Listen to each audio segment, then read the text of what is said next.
American বিজ্ঞানীরা একটা সুন্দর করে একটা কম্পিউটার একটা আবিষ্কার করলো। আবিষ্কার করার পর প্রশ্ন রাখছে কম্পিউটারের কাছে, এই কোরআনের মতো একটা কোরআন বানানো সম্ভব কিনা? তখন কম্পিউটার থেকে বিজ্ঞানী সায়েন্সের নজরে একটা উত্তর আসলো, যদি কোরআনের মতো কোরআন যদি বানাইতে চাও এ দুনিয়ার মানুষ 2000 বছর লাগবে, 2000 বছর। জোরে জোরে কোন আল্লাহু আকবার। বিজ্ঞানীরা বলে যেহেতু আমাদের হায়াত বড় স্বল্প সীমিত, এই জন্য আমাদের পক্ষে সম্ভব নয় এই কোরআনের মতো একটা কোরআন নিয়ে আসা। কাফের বেঈমানরা পর্যন্ত মাথা নত করেছে। আল্লাহ বলেছে ওয়া ইন কুনতুম ফি রাইবিম মিম্মা নাযালনা আলা আবিদিনা ফাতু বিসূরাতিম মিন মিথলি। আল্লাহর নবী যখন কোরআন তেলাওয়াত করতেন বেঈমান কাফেররা পর্যন্ত রাত্রি বেলা ঘুমাইতো না। আবু জাহেল কোরআনের তেলাওয়াত শুনিয়া পাগল হয়ে যাইত, বেঈমান আবু লাহাব আবু জাহেল উতবা সাইবা সকলে পাগল হয়ে যাইত। এমন ভাবে পাগল হইতো নবী রাত্রি বেলা কোরআন তেলাওয়াত করে। আল্লাহর নবীর কোরআন তেলাওয়াত শোনার জন্য বেঈমান কাফের গোষ্ঠীরা নবীর ঘরে চতুর্দিক দেখিয়া দাঁড়াইতো। আবু জাহেল এক কোণায়, আবু লাহাব আরেক কোণায়, 4 কোণার মধ্যে 4 বেঈমান দাঁড়ায় গেছে। এবার রাত্রি বেলা সবাই প্রশ্ন করে, এ দলের লিডার আবু জাহেল আপনি বলেন, আপনি নবীর এত বড় দুশমন হওয়ার পর আপনি কেন মুহাম্মদের কোরআন তেলাওয়াত শোনার জন্য আসেন? আবু জাহেল ডাক দিয়া বলে, এই আমার বন্ধুরা ভালো করে শুনো, এই মুহাম্মদের কোরআন তেলাওয়াত এত মজা লাগে, সারা দুনিয়ার শান্তি আমার তার কণ্ঠের মধ্যে আমার আল্লাহ রেখে দিয়েছে। জোরে জোরে কোন সুবহানাল্লাহ। আল্লাহর কালামের তেলাওয়াত শোনার জন্য বেঈমান কাফির পর্যন্ত পাগল ছিল। নবীর মাথা আনতে যায় উমর পর্যন্ত নবীর কণ্ঠের তেলাওয়াত শুনিয়া পাগল হয়ে গেছে। সাথে সাথে কাফের মুসলমান হয়ে গেছে। ওমরের বোনের কণ্ঠের তেলাওয়াত শুনিয়া কোরআন শুনছে, কাফের মুসলমান হয়ে গেছে। আজও পর্যন্ত বেঈমানরা মুসলমান হয়। এই কোরআন মানে কি? কোরআন হলো আল্লাহ পাকের প্রদত্ত কালাম। কোরআন মানে হলো আসমানি গ্রন্থ। কোরআন মানে হলো আল্লাহ পাকের ভাষা।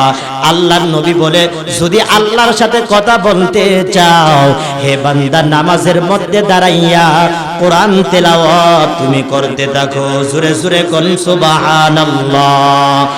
ই কালামে জিন্দা কোরআনে হিকমতে উলায়া জালাস তো কদিম। এ বান্দা আল্লাহ পাকের কালামের তেলাওয়াত দরকার আছে না নাই? আর সুরাবান আছে না নাই? একজন আল্লাহর ওলি এক গুরুস্থানের কিনারা দিয়া চইলা যায়। হঠাৎ ওই গুরুস্থান থেকে কোরআন তেলাওয়াতের আওয়াজ আসতেছে। কোরআন তেলাওয়াতের আওয়াজ বেশি বেশি আসতেছে। আল্লাহর ওলি সেই কবরের কিনারার মধ্যে দাঁড়াইয়া কবরকে লক্ষ্য করে ডাক দিয়া বলে, এরে কবরের বাসিন্দা শুনো, তোমার কপাল কত ভালো, মরণের পর কবরের মধ্যে শুয়া শুয়াও তুমি আল্লাহর কালাম পড়ো। জোরে জোরে কোন সুবহানাল্লাহ। মরণের পরেও আল্লাহর কালাম পড়ো। কবর থেকে উত্তর আসে, এরে জিন্দা ওলি তুমিও শুনো, আমার মরণের পর এই কবরের মধ্যে আমাকে দাফন করার পর আজ পর্যন্ত আমি 5000 কোরআন খতম করেছি। জোরে জোরে কোন সুবহানাল্লাহ। কবরে যাওয়ার পরে কয় হাজার? 5000। 5000 বার কোরআন খতম তেলাওয়াত করার পর আমি আমার আমল নামার দিকে তাকায় দেখলাম তুমি দুনিয়ার মধ্যে জিন্দা তাইখা একবার সুবহানাল্লাহ বললে যে পরিমাণ সওয়াব পাও, আমি মরণের পর 5000 বার কোরআন পড়াও এত সওয়াব পাই নাই।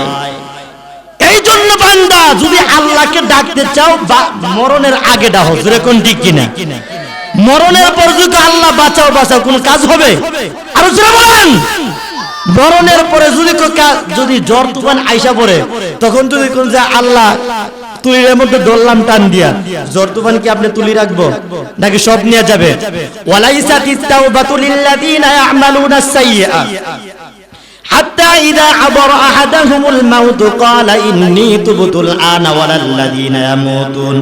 এ বান্দা, মরণের সময় যখন হয়ে যাবে রে বান্দা, তখন কিন্তু তোর আমার কোনো তওবাও কবুল হবে না। জোরে কোন ঠিক কিনা? মরণের কালে তওবা কবুল হবে না।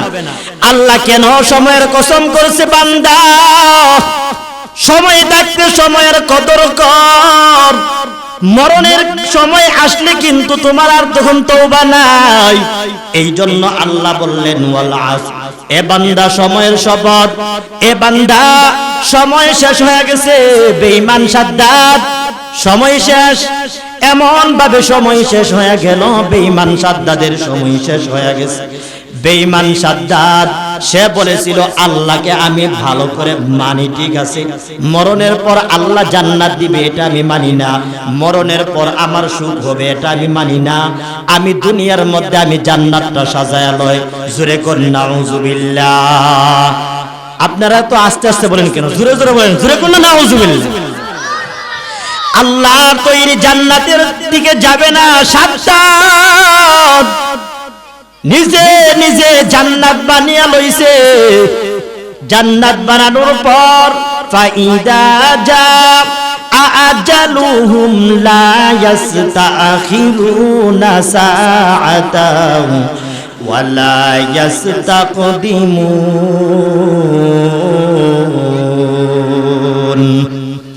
আল্লাহ পাক বলেন, যেই মাত্র সময় শেষ, এ বান্দা ভালো করে শোন। আল্লাহ বলে আজাল, এখানে আজাল অর্থ সময়, আবার আজাল অর্থ হলো মৃত্যু। আল্লাহ বলেন সময় যখন শেষ হয়ে যাবে, বান্দা একটা সেকেন্ড দেরিও করা হবে না। লা ইস্তাখিরুনা সাআ, এখানে সাআতুল অর্থ সময়। আল্লাহ একদিক দিয়ে আসর দিয়া সময়ের কসম কাটলেন, আরেক দিক দিয়ে আজাল দিয়ে আল্লাহ সময় বুঝাইলেন, আরেক জায়গার মধ্যে সাআতুন দিয়া সময় বুঝাইলেন। সাআতুন অর্থ সময়। আল্লাহ বলে বান্দা এই সময়ের জন্য কিন্তু শেষ যখন হয়ে যাবে, বান্দা একটা সেকেন্ড দেরি করা হবে না, আবার একটা সেকেন্ড আগেও আসবে না। যেই মাত্র সময় শেষ হয়ে যাবে, হে বান্দা, তখন কিন্তু তোর আমি আল্লাহর কাছে আসতে হবে। মরণ তোমাকে ঘিরে ফেলবে, অন্ধকারী পথের মাঝে ঘুরছো ভাইও একা, মনের মাঝে খেলছে তোমার কত আঁকা বাঁকা। সাজ্জাদ সমবলক তোমায় নেই কো হেলিতে দিবে, হুঙ্কারে মালাকুল মউত তোমায় নিয়ে যাবে।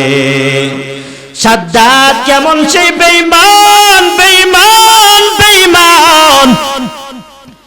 সাজ্জাদের সামনে মালাকুল মউত আজরাইল এসে হাজির হওয়ার পর এবার সাদ্দাতকে ডাক দিয়া বলে, বৃদ্ধর বসে সাদ্দাত এত বড় লস্কর নিয়ে গেল, জান্নাতের মধ্যে ঢুকবে। ওই জান্নাতের মধ্যে শুনছি, ওই জান্নাতের মধ্যে ল্যাংটা নারী দিবে, উলঙ্গ নারী দিবে, সব বৈধ, মদ খাওয়া বৈধ। এই জন্য দুনিয়ার জান্নাতে সে উলঙ্গ নারী দিয়া সাজায় নিছে। দুনিয়ার জান্নাতটাকে সারা দুনিয়ার স্বর্ণ নিয়া জমায়া এই একটা বাড়ি বানাইছে, সুন্দর স্বর্ণের ইট দিয়া, রূপার ইট দিয়া বাড়ি বানাইছে। কারণ আল্লাহ বলছে ওই জান্নাতের বাড়ি একটা হবে ইটের, আরেকটা হবে স্বর্ণের। এই জন্য স্বর্ণের বাড়ি দুনিয়ার মধ্যে সে বানায়া নিছে, জান্নাতের মধ্যে সে ঢুকবে। আপনাদের কষ্ট লাগতেছে? চলবে ইনশাআল্লাহ কিছুক্ষণ। দুনিয়ার বাড়ি, দুনিয়ার নারী দেখে তো আমরা এমনি পাগল। 2 তলা 3 তলা 5 তলা বিল্ডিং যদি একটা হয়ে যায় আর জিন্দেগিতে লাগতো না। জোরে কোন ঠিক কিনা? একটা বউ আছে 2 নাম্বার 3 নাম্বার বিয়াটা করতে পারলে আর জীবনে লাগতো না। কথা বলেন ঠিক কিনা? প্রথম বউর কাছে টাই নাই, 2 নাম্বার 3 নাম্বার বিয়া করার লাগি মাথা গরম। কথা বলেন ঠিক কিনা? সাদ্দাতও ডাক দিয়া বলে জান্নাতের মধ্যে গেলে 70টা হুর দিবে। এই দুনিয়া জান্নাতের মধ্যে তার জন্য 70টা নারী রাখছে। জান্নাতের গেটের মধ্যে যাওয়ার পর বৃদ্ধর বেশে আজরাইল গিয়ে হাজির হওয়ার পর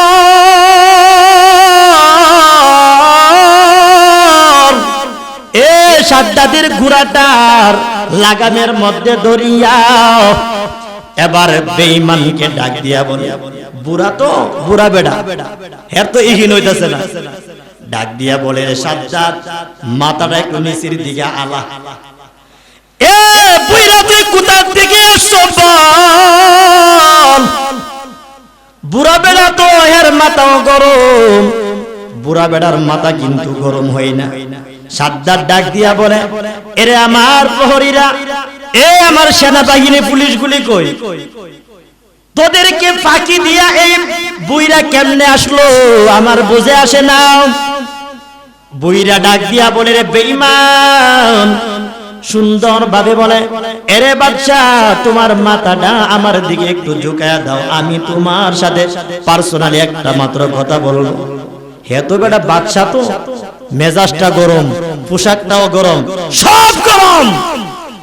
সব গরম হয়ে গেছে। এই যে সময় শেষ, চিন্তা করেন এই সূরার ব্যাখ্যা। সময়, আল্লাহ বলে মানুষ সময়ের কসম, সময়ের কসম করে আমি আল্লাহ বললাম তুই ধ্বংসের মধ্যে আছো, সাদ্দাত তুই ধ্বংসের মধ্যে আছো। বেঈমান যত বড় হও, সময় যখন শেষ হয়ে যাবে তোর ধ্বংস অনিবার্য। জোরে বলেন ঠিক কি না? সময় যখন আসলো বসের গালের মধ্যে জুতার বাড়ি লাগছে। এই মিয়া কথা কোন ঠিক নেই? আর জোরে বলেন ঠিক নেই? সময় যখন শেষ হয়ে গেল, ফেরাউনের নীল নদীর মধ্যে সুবা খায়া মরছে। জোরে কোন ঠিক কি না? এ মুসলমান চিৎকার দিয়ে বলতে হবে ঠিক কি না? যেই মাত্র সময় শেষ হয়ে আসছে, নমরুদের গালের মধ্যে জুতার বাড়ি, মাথার মধ্যে জুতার বাড়ি। জোরে বলেন ঠিক কি না? এই হলো এই আয়াত, এই সূরার শিক্ষা। আসর সূরা যে পড়লাম, এই সূরার শিক্ষা হলো এইগুলা। এ বেঈমান কাফেরের দল, যত বাহাদুরি আছে করতে থাকো, যেই মাত্র সময় শেষ হয়ে যাবে তখন জুতার বাড়ির অপেক্ষা করো। কথা বলেন ঠিক কিনা? লাঠির বাড়ির অপেক্ষা কর, কারণ সময় যদি শেষ হয়ে যায় জুতার বাড়ি আর লাঠি বাড়ি ছাড়া উপায় নাই। ঠিক কিনা? এর জ্বলন্ত প্রমাণ 2 দিন আগে টাকলা মুরাদ। কথা কোন ঠিক নেই? তুমি আপনারা ঘুমান আর জোরে কথা না ঠিক কিনা? আরেকটা ভিডিও ভাইরাল হয়েছে, আর বাসার মধ্যে বাইরা একদিন একটা ভিডিও দেখো, এ ব্রাহ্মণবাড়িয়া বলে হেফাজতরা বলে দল করছে রে। আমি টাকলা মুরাদ যেদিন যাবো এদিন সমান করে আলো মুহিনা লইস। চিন্তা করেন বেঈমানের বাচ্চা কি রে? হে ব্রাহ্মণবাড়িয়ার ইয়তে যে ব্রাহ্মণবাড়িয়া বলে বিশুইরা বলে জায়গা রে হুন্না লইস। আমি যেদিন মুরাদ যাবো এদিন ব্রাহ্মণবাড়িয়ার দীক্ষা সারো। তোর মতন কত বড় বড় লিটার বানবুরা দীক্ষা তেজপাত হয়ে গেছে। জোরে কোন ঠিক কিনা? আর জোরে না ঠিক কিনা? টাকলা মুরাদের আল্লাহ নামাইছি নে, কানাডা গেছেন 2 নম্বর বাড়িতে ঢুকতো। কথাটা বুঝেন না? সাপিবানা ঢুকবার লেগে দিছেন। এরপর তো মালয়েশিয়া গেছে, এবার ঢুকবার লেগে সিট নাই। এরপর ঘুরে ঘুরে সুরের মতন দেশে ঢুকছে। আল্লাহকে বান্দা, সময় যখন শেষ হয়ে যাবে জুতার বাড়ির অপেক্ষা কর। জোরে জোরে বল ঠিক কিনা? আরে মিয়া জুতার বাড়ি তো আল্লাহই দে, পাশার মধ্যে বাড়ি তো আল্লাহই দে। মানুষের হাতটা নালা লাগাই, কার লাগে মিয়া বিয়াদবি করো? আলেমদের সাথে বিয়াদবি করো। এর একটা ভিডিও আরেকটা দেখছি, কি বলে কি জানেন?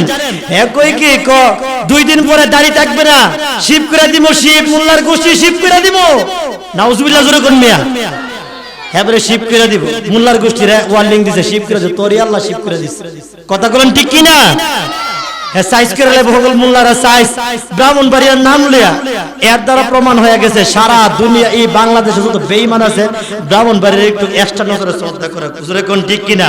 ও নমো হরি নমো শ্রী বিষ্ণু বিনমো ওং হরি নমো। যত শ্রী বিষ্ণু আছে, বেঈমান কাফের ঠাকুর যত আছে, ভগত ব্রাহ্মণবাড়িয়ার দিকে নমস্কার করে। জোরে কোন ঠিক কিনা?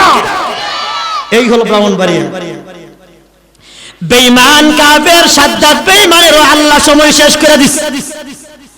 শেষ করার পর এই আজরাইল একটা বৃদ্ধর বেশে সামনে আইসা লাগাম টেনে ধরছে। ডাক দিয়া বলে, রে এ বাদশা, মাথাটা একটু নিচের দিকে জুগা, একটু নিচের দিকে জুগাস না, একটা কথা আছে পারছো না? সাদ্দাত বেঈমান ডাক দিয়া বলে একে সাইড কর। এমনিতে একটা তারপরে এই বেঈমান ফুলাবানগুলা ফালদা উঠছে। যেই মাত্র কইছে এই বেঈমান, এটি তো সাধারণ ফাল দিছে। হেন জান্নাতের ওই যে স্বর্ণের মহলগুলা আসিন না, সব আস্তে আস্তে ভাঙা শুরু হইছে। জোরে কোন না আল্লাহু আকবার, আরো জোরে বলেন আল্লাহু আকবার। तकबीर में कलमा में नमाजों में अज़ा में है नाम इलाही जमेला नाम मोहम्मद है नाम इलाही जमेला नाम मोहम्मद फरमाते हैं आदम के मुझे खुल्द तोरी में लिखा हुआ तू बाबे मेला नाम मोहम्मद लिखा हुआ तू बाबे मेला नाम मोहम्मद। এ বেঈমান কাফের সাদ্দাতকে যখন একটা ধমক দেয়, জান্নাতের দরওয়াজাগুলি থরথর করে কাঁপতেছে, জান্নাতের মহলগুলি থরথর করে ভাঙতেছে, ল্যাংটা স্যাংটা নারীগুলি দৌড়াদৌড়ি শুরু করে দিয়েছে। এ যুবকরাও পালায়, এর সেনা সৈন্যরা সবগুলা পালায়। এবার বেঈমান সাদ্দাত থরথর করে কাঁপতে কাঁপতে মাথাটা একটু নিচের দিকে ঝুঁকায়া বলে, ও আব্বাজান একটু বলেন আপনি কে? আনা মালাকুল মাউত। জোরে জোরে কোন আল্লাহু আকবার। মরণ থেকে যতই পালাও মরণ তোমায় নেবে গিরি, যদিও সুদূর আকাশ পানে লুকাও সেটাই লাগিয়ে সিঁড়ি। এই যখন বলছে আমি ওলা মালাকুল মাউত, সাদ্দাত তরতর করে কাঁপতেছে, ডাক দিয়া বলে ও ভাই আজরাইল রে, আমাকে একটু সময় দাও। আল্লাহর দিকে পশ্চিম দিকে ফিরা 2 রাকাত নামাজ পড়ে তওবাটা করে নেয়। আজরাইল ডাক দিয়া বলে বেঈমান, আল্লাহ পাকের ওই কালাম কি তুমি পড়ো নাই? মরণের সময় কিন্তু তওবা চলে না। জোরে জোরে কোন ঠিক কিনা? তখন তার জানটা কিনে যখন আজরাইল যায়, আল্লাহ ডাক দিয়া বলে ওরে মালাকুল মাউত আজরাইল, এই বেঈমানটার নাম কি বলো? আল্লাহ আপনি জানেন আমি জানি না। এই বেঈমানের নাম হলো সাদ্দাত। জানুনি এটা কোন বেঈমান? আল্লাহ আমার তো জানা নাই। এ মালাকুল মাউত আজরাইল, ওই যে সমুদ্রের মধ্যে তোমার কি মনে পড়ে না একটা মহিলার জান কবজ করার জন্য আমি আল্লাহ যখন হুকুম করলাম, ওই মহিলাটার কাছে যাওয়ার পরে তাকায়া দেখছো মহিলাটা একটা দুধের কুলের বাচ্চাটাকে নিয়ে সমুদ্রের মধ্যে ভাঙ্গা একটা তক্তার উপর ভাসতেছে। ওই সন্তানটা ছিল এই সাদ্দাত বেঈমান। তখন তোমার একটা মায়া লাগছিল, ওই মায়াটা লাগার পর আমি আল্লাহর কাছে তুমি আবদার করলা, আল্লাহ এটা কেমন ভাবে হয় এই সমুদ্রের মধ্যে একটা মা আপন সন্তানটাকে কুলের মধ্যে নিয়া জীবনের শেষ মুহূর্তে যার কোনো বাঁচার কোনো গ্যারান্টি নাই, আল্লাহ গো এই সন্তানের মাটাকে আপনি নিয়ে আসার জন্য হুকুম করলেন, আমার যে একটু মায়া লাগে। আল্লাহ ডাক দিয়া বলে এরে আজরাইল, আমি আল্লাহর নির্দেশ, সন্তানের সামনে মাকে নিয়ে আসতে হবে। বিন্দু পরিমাণ কোনো মায়া নাই, বিন্দু পরিমাণ কোনো মায়া চলে না। আল্লাহ যখন ডাক দিয়া বলল, এমনিতেই আজরাইল মাটাকে যখন নিয়ে যায়, ওই সন্তানটাকে ওই তক্তার মধ্যে রাখিয়া মা মৃত দেহটা হইয়া মৃত হইয়া দেহটা আস্তে আস্তে দেহর বাড়িতে তক্তার থেকে সরিয়া ওই সমুদ্রের মধ্যে পড়ে গেল। সন্তানটা তক্তার উপর ভাসতেছে ভাসতেছে ভাসতে ভাসতে যাইয়া এক জঙ্গলের কিনারার মধ্যে তাক লাগার পর আল্লাহ পাকের একটা ক্ষুদ্র মাখলুক, এর নাম হলো বনের রাজা সিংহ বাঘ। এই বাঘটাকে আল্লাহ পাক এমন ভাবে পাঠায়া দিলেন, বাঘটা যখন পানি খাওয়ার জন্য আসে, পানি পান করার জন্য আসার পর ওই পানি পান করতে আইসা দেখে একটা তক্তার মধ্যে একটা সন্তান দেখা যায়, ছোট্ট একটা বাচ্চা দেখা যায়। এই বাচ্চাটাকে কামড় মেরে তার জুপের মধ্যে নিয়ে আপন দুধ খাওয়াইয়া ওই বাঘটা সন্তানটাকে লালন পালন করেছে। এটা আমার আল্লাহর কুদরতি খেলা। এই বেঈমান হলো সাদ্দাত বেঈমান। জোরে জোরে কোন আল্লাহু আকবার। এই কথাটা আমার বিশ্বাস মতো আসে নাই। কিছুদিন আগে একটা ভিডিও দেখলাম, একটা বাঘ হরিণটাকে খাওয়ার জন্য যখন দাওয়া করছে, হরিণটা এই চাবুকটাকে তলে রাখিয়া এই হরিণটা দূর মারছে জান বাঁচানোর জন্য। তখন দেখলাম বাঘটা সুন্দরভাবে এই বাচ্চাটাকে এদিক সেদিক তাকে নিজের ঝুপি নিয়ে আপন নিজে এটাকে পাইলা হরিণটার এত বড় করছে। করার পরে এখন থেকে হরিণের বাচ্চাটা এটারে বারবার একটা গুতা মারে, পার মারে, খেলে, কিন্তু এর কাছে আনন্দ লাগে। আচ্ছা বলেন, বাঘ কি হরিণ দেখলে কি শিকারী খাওয়ার জন্য পাগল নাকি এর নিজে লালন পালন করতে পাগল? খাওয়ার জন্য পাগল না। অথচ এই চাবুকটাকে খাই নাই, না খায়া নিজের মতন করে এত বড় করছে। এখন চিন্তা করেন, যে আল্লাহ মাখলুককে সাধারণ একটা প্রাণীকে দিয়ে প্রাণীকে যদি বাঁচায়, সে আল্লাহ আশরাফুল মাখলুকাতের জন্য সেই জঙ্গল বাঘকে আল্লাহ পাক আমাদের গোলাম বানাইয়া আমাদের খেদমত করাইতে পারে কি পারে না? আরো জোরে বলেন, পারে কি পারে না? এই সাদ্দাতকে আল্লাহ ডাক দিয়া বলে, এরে আজরাইল, এই হলো আমার নিয়ামত পাইয়া বড় বেঈমান হয়েছে সাদ্দাত। এরে বান্দা, যেই কথা বলে আমি শেষ বিদায় নিচ্ছি, সময় যদি শেষ হয়ে যায়, এরে বান্দা, দুঃখ কষ্ট সকলের জিন্দেগিতে আসে, সময় শেষ, এর অর্থ হলো আমাদের জীবন শেষ, সময় শেষ হয়ে গেছে। আল্লাহর নবীকে নিয়ে যখন নবীর মা হযরত আমেনা যখন চলে গেলেন বাবার আব্দুল্লাহর কবর জিয়ারত করানোর জন্য, আমার নবী চোখের পানি ফালাইয়া ফালাইয়া কান্দে। আল্লাহর নবী বলে, মাগো ও মা, সন্তানগুলি বিকাল বেলা তাকে দেখি যার যার সন্তানকে কুলে কুলে করে নিয়ে যায়, আমার কি এত একটু মায়া লাগে না রে মা? আমার বাবাকে আমি একটা নজরে দেখতে পারি না।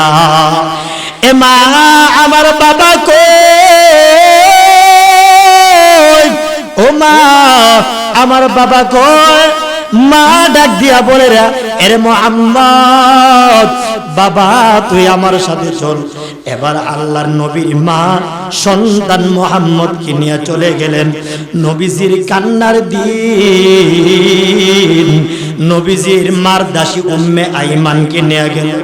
আল্লাহর নবীর বাবার কবর জিয়ারত করানোর পর মা সন্তানকে চিনায়া বলে, এরে বাবা মুহাম্মদ, এই তো তোর বাবার কবর,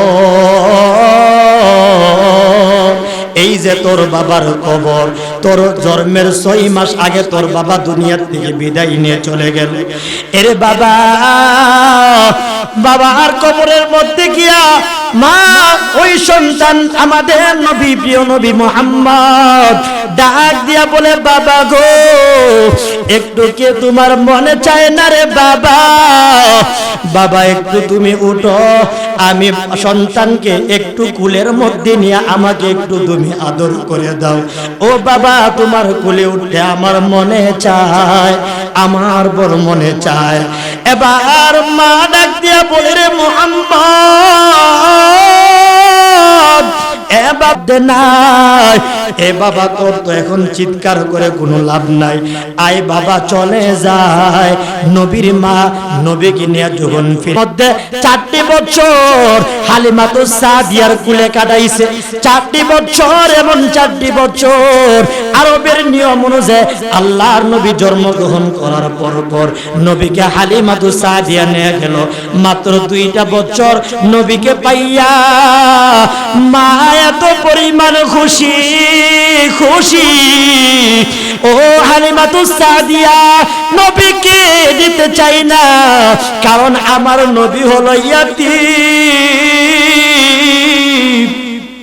হালিমাতুস সাদিয়া বলে, আল্লাহর নবীকে নেওয়ার জন্য, মুহাম্মদকে নেওয়ার জন্য আমার সাথে সাত গোত্রের যারা আসলো কেউ নিতে চায় না।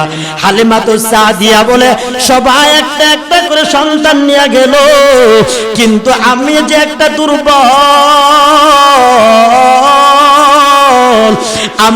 আমার শরীরটা বড় শুকনা, আমার যে গুড়াটা নিয়ে আসলাম, উটনিটা নিয়ে আসলাম, এই উটনিটারও কোনো খাবার নাই।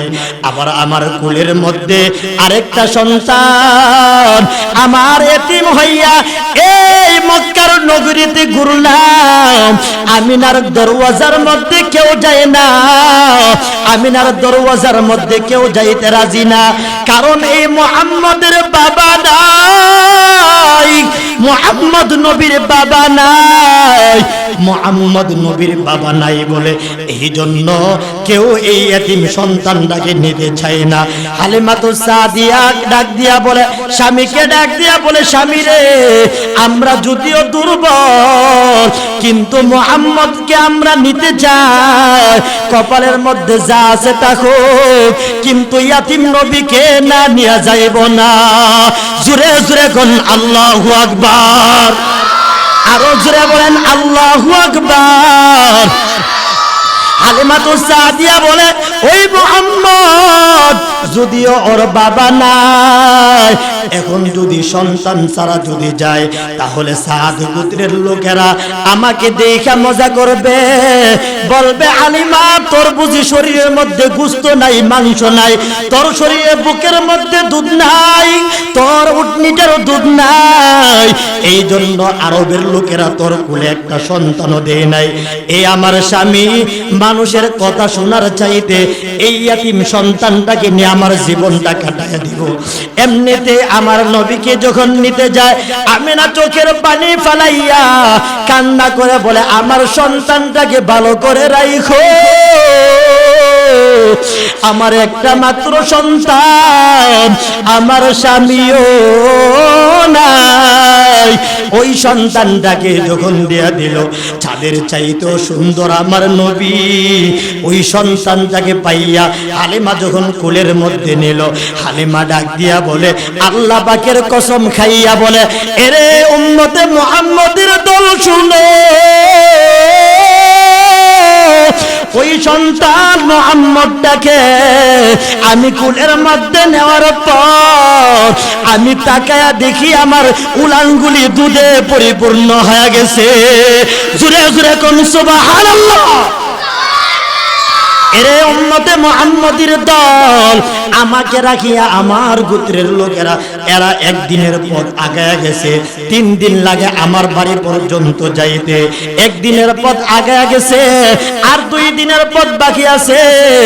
একদিন পর এই সন্তানটাকে নিলাম, ওই সন্তানটাকে আমি নিয়ে যখন ওই উটনির উপর যখন উঠলাম, ওঠার পর আগায়া দেখি আমার জীর্ণ শীর্ণ দুর্বল উটনিটা পর্যন্ত আমার নবী মুহাম্মদকে পাইয়া এত খুশি, এত খুশি।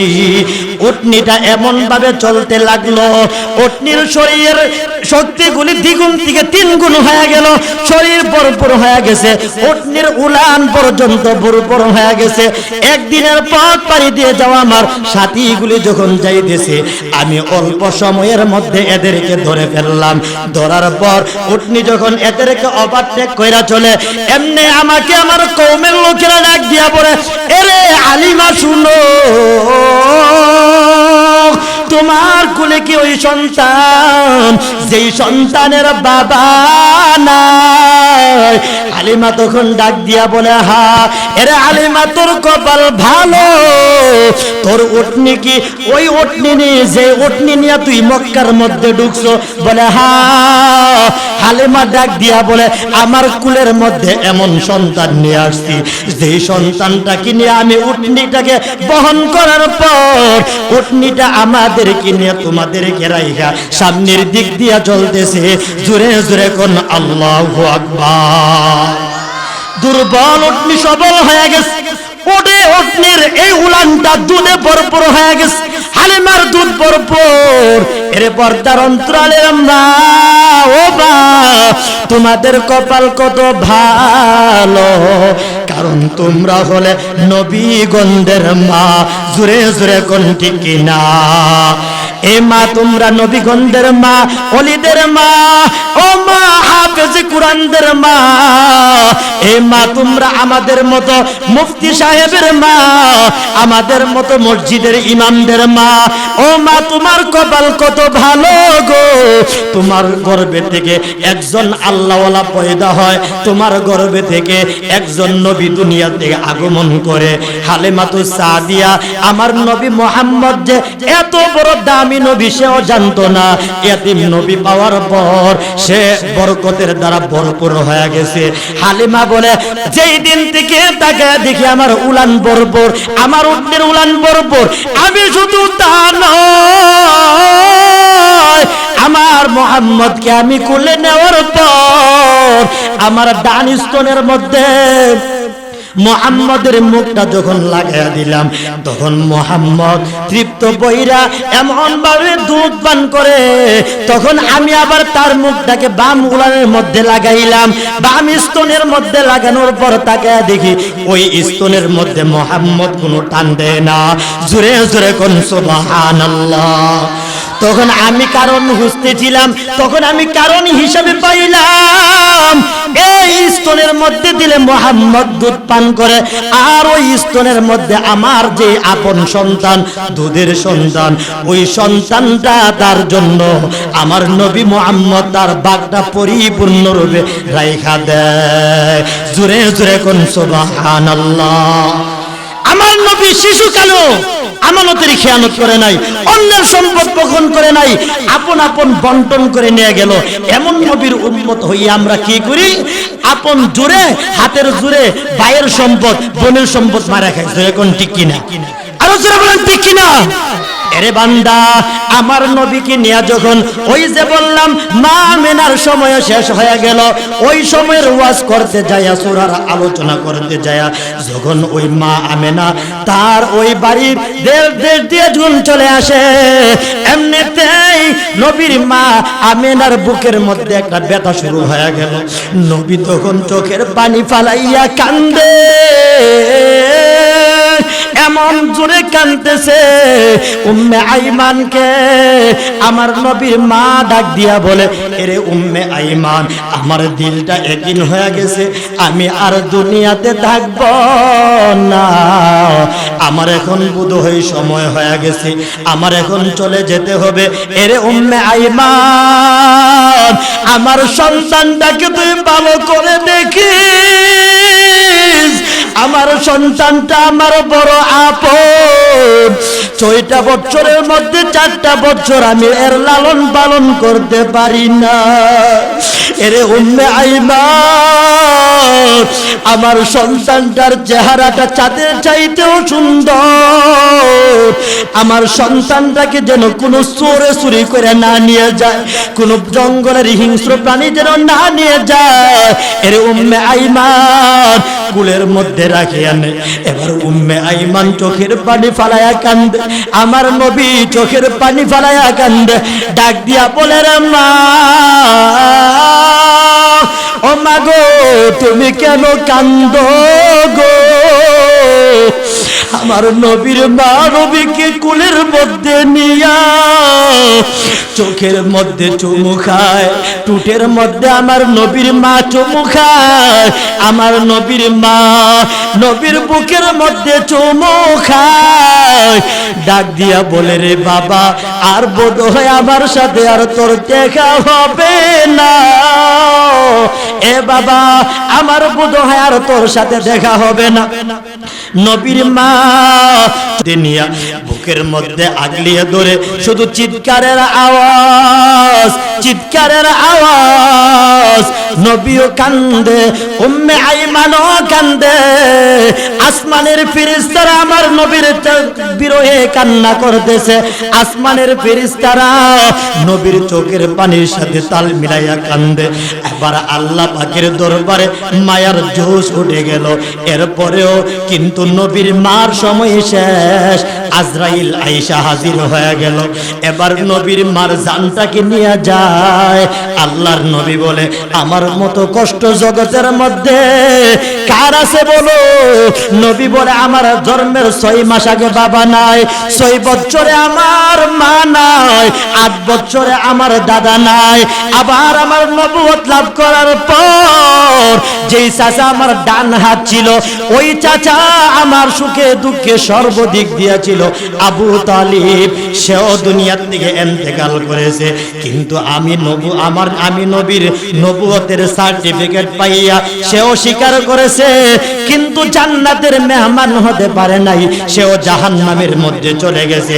এই জন্য বলবো এর ইসলামাবাদের মুসলমান, এর সাদা দাড়িওয়ালা মুরব্বী বাবা, এ পর্দার অন্তরালের মা, এ যুবক, হাতে ধরে বলবো, পায়ে ধরে বলবো, আমার নবী সারাটা জিন্দেগি গেছে শুধু কান্নার আওয়াজ। এর পর্দার অন্তরালের মা, নবীরও কান্নার আওয়াজ, আমার নবীর জিন্দেগিটা কান্নায় কান্নায় চলে গেল। তোমারও যে কান্না আসবে না এটার কোনো গ্যারান্টি নাই। একটু কান্না তাকায়া দেখ, তোমার কিছুদিন আগে বাবা মারা গেল, কিংবা তোমার মা মারা গেল, তোমার ভাই মারা গেল, তোমার বোন মারা গেল। আমার অল্প বয়সে আমার হাতে 2-3 বছরের ব্যবধানে আমার নানা নানি আমার দিকে চলে গেল। নিজের হাতে লাশগুলাকে রাখলাম। আজকে তাকায়া দেখেন নিজের লাশ, আপনগুলার লাশগুলাকে কবরের মধ্যে রাখিয়া দিলাম। একদিনও চিন্তা করি নাই একদিন আমাদের ওই কবরের ঘরে যেতে হবে। জোরে কোন ঠিক কিনা? এ দুনিয়ায় সবই পর, কবর যে তোর আসল ঘর। এ দুনিয়ায় সবই পর, কবর যে তোর আসল ঘর। কেমন সেটাই থাকবি পর, শুধুই মাটির বিছানা। চিন্তা করে দেখো না কবরে কি যাইবা না।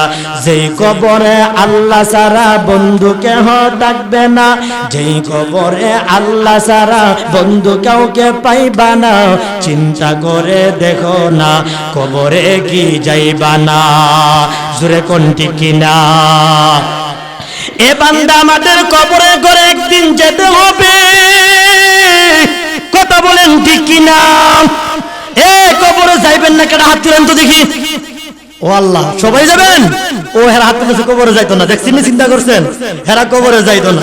এরে বান্দা, এরা কবরে যাবে না, এরাদেরকে দুনিয়াতে রেখে দিতে হবে। কথা বলেন ঠিক নেই? এ বান্দা, কবরে আমাদেরকে যেতে হবে, কবরের ঘরে আমাদেরকে একদিন ঢুকতে হবে। যে বান্দা কবরের দিকে যাবে, সুতরাং আমাদের কোনো বাহাদুরি নাই, মসজিদের ইমামের সাথে কোনো বেয়াদবি নাই। আজকে বান্দা তো মসজিদের ইমামের পেছনে দাঁড়াইয়া 2 রাকাত নামাজ পড়তে তোর মনে চাই না, কিন্তু মরণের পর সেই ইমাম তোকে সামনে রাইখা 4 তাকবীরের নামাজ আদায় করবে। জোরে কোন ঠিক কিনা? আজকে তুমি ইমামের পেছনে তোমার নামাজে দাঁড়াইতে তোমার ভয় পাও, মিয়া বাহাদুরি দেখাও, ইমামের দিকে বিদ্যাঙ্গুলি দেখাও, তোমার মরণের পর ইমামকে ডেমকে যাও কবর ফার আছে। কথা কোন ঠিক নেই? আমি আলোচনা কোন ঠিক কিনা? ইমাম যদি কেউ পার আছে মনে করবেন যে হ্যাঁ ঠিক আছে, কারণ হের আমল ভালো না খারাপ ইমাম সাহেবের কিছু জানা আছে। কথা কোন ঠিক ঠিক কিনা? এই জন্য আমার ভাই, এ যুবক, ইমামের সাথে বেয়াদবি চলবে না। এ যুবক ভাই, ইমামদের সাথে খাঁটি মহাব্বতে দিলের সম্পর্ক লাগাইবেন, সাহাবায়ে কেরামের সম্পর্ক লাগাইবেন। এ বান্দা, মরণের পর কিন্তু একমাত্র গাটি হবে অন্ধকার কবর। ওই কবর ছাড়া উপায় নাই। আল্লাহ বলে, হে বান্দা, তুই ক্ষতির মধ্যে আসো, এর মানে হলো জাহান্নামের তলদেশে আসো। জোরে কোন ঠিক কিনা? আল্লাহ বলছে ক্ষতির মধ্যে আসো, এর মানে হলো জাহান্নামের মধ্যে আসো। জান্নাত পর্যন্ত যেতে হলে 1 নাম্বার ঈমান, 2 নাম্বার আমল। এ বান্দা, তোমার আমার ঈমান লাগবে, আমল লাগবে। আমল যদি থাকে জান্নাতে, আমল যদি না থাকে জাহান্নামের দিকে চল। এই জন্য বলি রে ভাই, ওই মরণের খাটিয়ালের মধ্যে শোয়ার পর তাকায়া দেখবা তুমি আমি মনে করি বাবে মরছে। এদিন গতকাল পরশুদিন আমার এলাকাতে একটা মারা গেছে মহল্লাতে, চিন্তা করেন মারা গেছে দিনের 4টা, আরে জুম্মা নামাজের পরে 4টার সময়, লাস্ট রাত্রে 10টা হইলে বেশি হয়। কই থেকে এক পীর ভাই আয়াসেরা বলে জানাজা পড়াইবো, পড়াইয়া এর লিগে টাইম দিছে পরের দিন 10টা জানাজা। এই পীর ভাই আইবো কই থেকে শরীয়তপুর দিকে, চিন্তা করেন ওই পীর ভাই যখন আইছে সকালবেলা যখন জানাজার মধ্যে কি হার হইছে গিয়া দিয়ে কিটা নাউজুবিল্লাহ, হ্যাঁ ইমন পীর ভাই হের বালা করে দাড়ি ডই নাই, এরপর দা হেরে দিছে ওসিয়ত করছে জানাজা পড়াইবো, হ্যাঁ নামাজে যারা সুন্দর গাল লাগ করে কইছে যখন সালাম দেবে কো আসসালামু আলাইকুম ওয়া রাহমাতুল্লাহ, আপনি নাউজুবিল্লাহ কইবো সালাম, হ্যাঁ কি আবার সৈয়দ দাও সালাম। চিন্তা করেন কেমন পীর ভাই আর কেমন ভক্ত। শরীয়তপুর থেকে আইন না সারা রাত এই যে লাশটাকে রাখলো, নবীজির হাদিস কে এটা বুঝে না। আবার আরেকটা কো কামটা কিছু সুন্নি জামাতের বডিটা স্ট্রং করেছে, টং টং করতেছে, কোন এটা দিলে টং টং করে, কইতা লাশ পছন্দ ওয়াইফার লাশটি বসে সুরে কোন নাউজুবিল্লাহ, কো সুন্নির লাশগুলো টং টং করে, টুনি দিল টন টন করে, মগার বাচ্চা এটা তো শীতের দিন দিকে এলে তো গরমের দিন ডাকতে তোরে বুঝতে তোর লাশটা পছন্দ নাইও। এই যে কিছু এই মাথা ছাড়া মাথা তার সেরা কিছু আছে মনে কথা, হ্যাঁ যেটা বুঝি এটাই বুঝ, কথা কোন ঠিক কিনা? এ বান্দা মরণের খাটিয়া, একদিন তোমারি নাম মসজিদে হবে এলান, জোরে কোন ঠিক কিনা?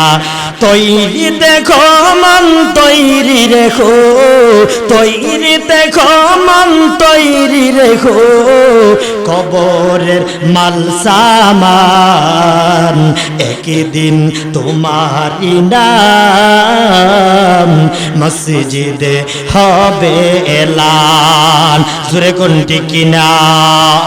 এ বান্দা মরণের এলান হয়ে যাবে, ইন্না লিল্লাহির আওয়াজ। মসজিদে ইসরাইল সাহেব খন্দকার একদিন ডাক দিবে, ইন্না লিল্লাহির আওয়াজ, শোক সংবাদ বলে এলান করে দিবে, তোমার আমার মৃত্যুর এলানের ডাক চলে আসবে, বাড়ির সামনে খাটিয়াল গুলি চলে আসবে। এ বান্দা কোদাল দিয়া খুদিয়া মাটির ঘর বানাবে, থাকিবে সেথায় জনম ভরে, সঙ্গে নাহি কেউ রবে, ছেলে মেয়ে পাশে বসে কান্দিবে পাগল বেশে, আপন নাহি রে আমার রাসূল বিনে মাবুদ বিনে, জোরে কোন ঠিক কিনা? এ খন্দকার সাহেব কবরের কিনারায় গিয়া দাঁড়াবে রে, এ যুবক ভাই পর্দার অন্তরালের মাগো, তোমার মরণের পর আল্লাহর নবী বলে তুদবিউল মাইয়িত সালাসা, এ বান্দা মরণের পর 3টা জিনিস তোমার আমার পেছনে পেছনে যাবে। 1 নাম্বার হলো মাল, মাল সম্পদ যাবে, মাল সম্পদগুলি তোমার আমার খাটিয়ালের পেছনে লাইন ধরবে। এ বান্দা 1 নাম্বার হলো মাল, 2 নাম্বার হলো তোমার ভাই ব্রাদর সন্তানাদি, সন্তানগুলি চিৎকারের আওয়াজ, বাবা বাবা বলে কানবে, মা মা বলে সন্তানগুলি কান্না করবে। আল্লাহর নবী বলে 3 নাম্বার হলো আমাল, জোরে জোরে কোন সুবহানাল্লাহ। এই 3টা জিনিসের মধ্যে তোমার পেছনে পেছনে যাওয়ার পর এই 3টা জিনিস তোমার পেছনে পেছনে যাইয়া আপন সন্তান কবরের মধ্যে নামবে। আবার কিছু কিছু সন্তান আছে ডরে বয়ে নামে না, জোরে কোন ঠিক কিনা? আলী খন্দকার সাহেব রে টেনে, ও খন্দকার সাহেব আপনি নামেন, জোরে কোন ঠিক নেই? আলী হুজুর নামেন, এর এত ডর, যদি কই আরে বেটা বাপের জানাজাটা পড়াও না, স্পষ্ট ঘটনা, সে বাইরের দেশে লেখাপড়া করছে, ইঞ্জিনিয়ার হয়েছে। হুজুর কো ভাই আপনি কষ্ট করে বাবার জানাজাটা পড়ান না, খুব হুজুর আল্লাহর দোয়া লাগে, জানাজা নামাজের দোয়াটা কিন্তু আমি পারি না, তো শিখছি না। এত বেটা ইংলিশ শিখলি, এত দুনিয়ার জাগতিক শিক্ষা, এত বড় টাইটেল, অথচ আপন সন্তান আল্লাহুম্মা গফিরলি হাইয়িনা ইদুই পারেন, জোরে কোন ঠিক কিনা? যেই বান্দা সব শিক্ষা করলো কোরআন পড়লো না, এর অর্থ হলো হের ইহকালও শেষ পরকালও শেষ, জোরে কোন ঠিক কিনা? আর জোরে মানুষ রে বেঈমান শোন, অবৈধ পথে আমাদেরকে কামাই করছো, আমরা আজকে তোর দিকে আলাদা হয়ে গেলাম। নবীর হাদিস, সম্পদগুলি আমাদেরকে সালাম জানায়া পেছন দিক দিয়া বিদায়। হাসরের ময়দানে সন্তান এই সম্পদ ডাক দিয়া বলবে আনা কানজুকা ওয়া মালুকা। আল্লাহর নবী বলে এই সম্পদগুলি যদি অবৈধ হয়, যাকাত যদি না দেওয়া হয়, দান খায়রাত যদি না করা হয়, ওই সম্পদ এই তার মালিকের গলার মধ্যে হাসরের ময়দানে অজগর সাপ বানাইয়া এর গলার মধ্যে পরিধান করায়া দিবে। আর ওই সাপ ডাক দিয়া বলবে আমি হলাম তোর সম্পদ, আনা কানজুকা আনা মালুকা, আমি হলাম তোর মাল। এরপর এটা বলবে আর কপালের মধ্যে চুমা দিব, চুমা দিব। জুন বুঝিননি কথা, কপালের মধ্যে চুমা দিব, এর অর্থ হইল চুবল দিব। আল্লাহর নবী বলে সম্পদ হইল সাপ। সম্পদ কি আমার? সাপ। এই সম্পদ তোমার আমার যদি অবৈধ হয় সাপ হয়ে যাবে, বৈধ হলে তোমার আমার নাজাতের কারণ হবে। আল্লাহর নবী বলে আনাস ইবনে মালিকের হাদিস, ওই কবরের মধ্যে রাইখা দিছে, দুনিয়ার মানুষ মনে করে তোমার আমার লাশ পৌঁছে যাবে, কিন্তু না না, ওই কবরের মধ্যে রাখার পর তোমার আমার কান টিকে খোলা থাকবে, চোখ খোলা থাকবে রে ভাই। কান খুলে থাকা অবস্থায় ডাক দিয়া বলবে, কান ডাক দিয়া বলবে, কানের দিকে আওয়াজ চলে আসবে। আল্লাহর নবী বলে এই মাইয়াত শুনতে পায় তার সন্তানগুলি, তার ভাইগুলি ওই কবরের উপর দিয়া মাটিগুলি লেবেল করতেছে। সুতরাং ওই কবরের মধ্যে একমাত্র বন্ধু হবে আপনার আমার নেক আমল। আমার আয়াতের তরজমা এখানেই শেষ, সূরার ব্যাখ্যাও শেষ, সূরা আসরের ব্যাখ্যা। এক নাম্বার শিক্ষা সময়ের শপথ। এক কথাটা শিক্ষা নেন। এক নাম্বার কথা আল্লাহ কিসের শপথ করছেন? সময়ের। দুই নাম্বার কথা সারা দুনিয়ার মানুষ জাহান্নামী। তিন নাম্বার কথা চার গুণওয়ালা ব্যতীত। এক নাম্বার ইমানদার, দুই নাম্বার ইমানের পরে আমল, তিন নাম্বার সৎ কাজের আদেশ, কোরআন পড়া, আল্লাহরে মানা, চার নাম্বার সবরের উপর, ভালো কাজের উপর অটল থাকা। এই হলো আমার ব্যাখ্যা। আচ্ছা, চার নাম্বার কথা সময় শেষ, আপনার আমার হায়াতের বিষয় শেষ। আল্লাহ পাক আমাদেরকে বুঝার, যা শুনেছি আমল করার তৌফিক দান করুন। ওয়া আখিরু দাওয়ানা আলহামদুলিল্লাহি রাব্বিল আলামিন। আপনাদের সামনে যা কিছু বলেছি ভুল ভ্রান্তি ইনশাআল্লাহ অবশ্যই ক্ষমা করবেন, আমার জন্য দোয়া করবেন। হুজুর চলে আসছে। আসসালামু আলাইকুম ওয়া রাহমাতুল্লাহি ওয়া বারাকাতুহু।